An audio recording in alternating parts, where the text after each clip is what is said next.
Okay, my name is Caleb Ladd, and this is my language of texting and emails presentation.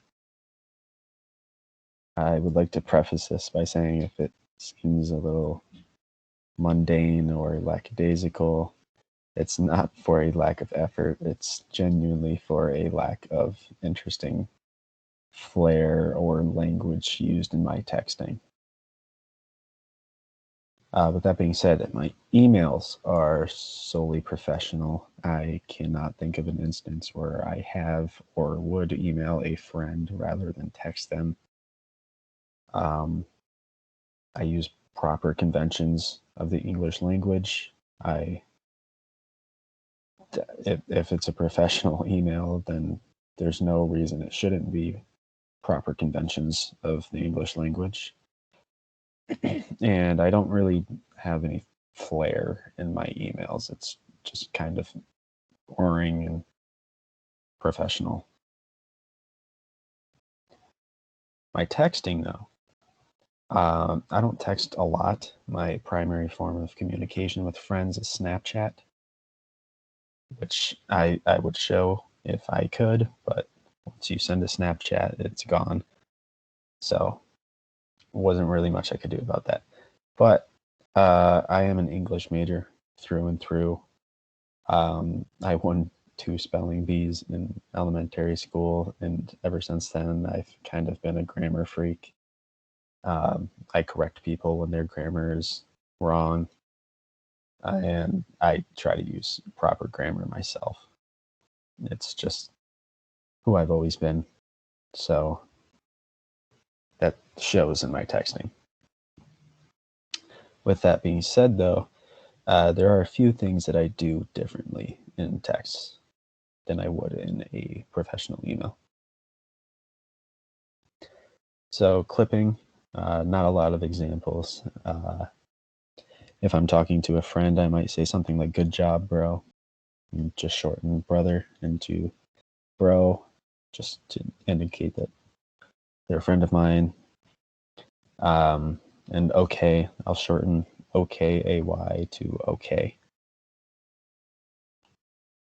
Contractions, I'll shorten I don't know to IDK.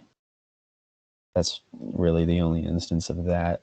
Um, and got to, I will shorten to gotta. Other than that, I don't really do a lot of contractions. Repeated letters, though, I tend to use these a little bit more. In the upper right hand corner, that is me texting a friend, and I drew out the Y's to kind of emphasize how crazy I thought it was, and to get that point across.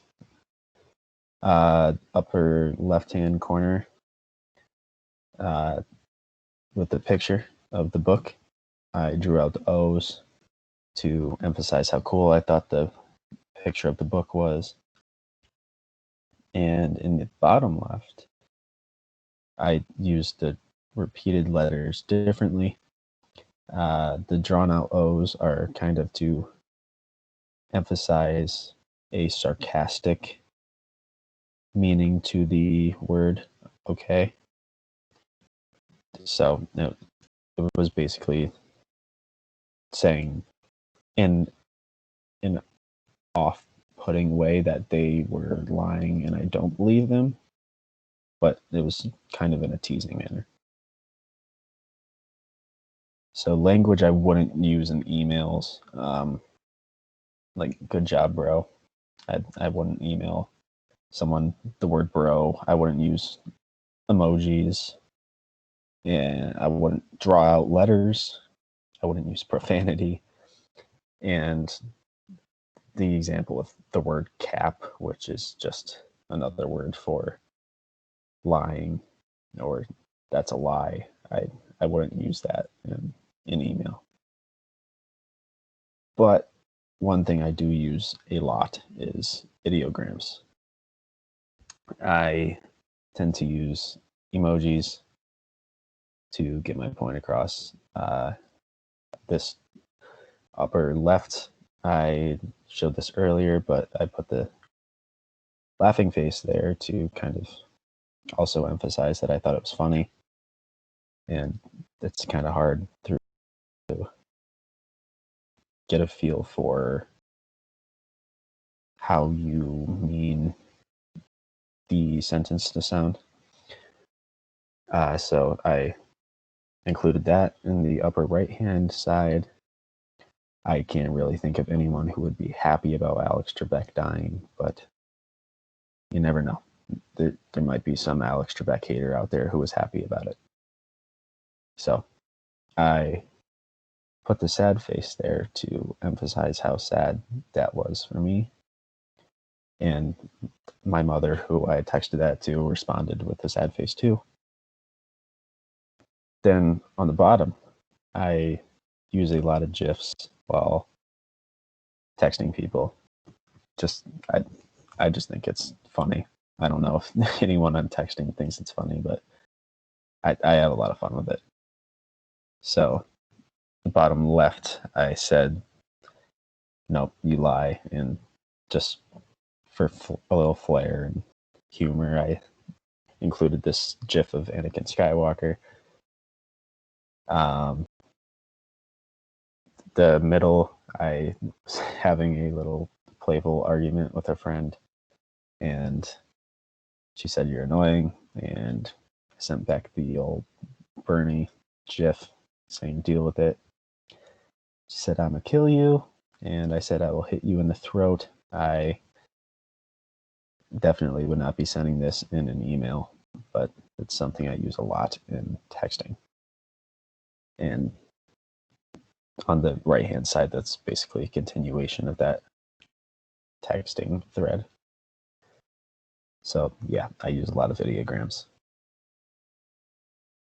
So as far as the audience or context is concerned, I don't really text. I don't really text anybody that I would be communicating with in a professional manner.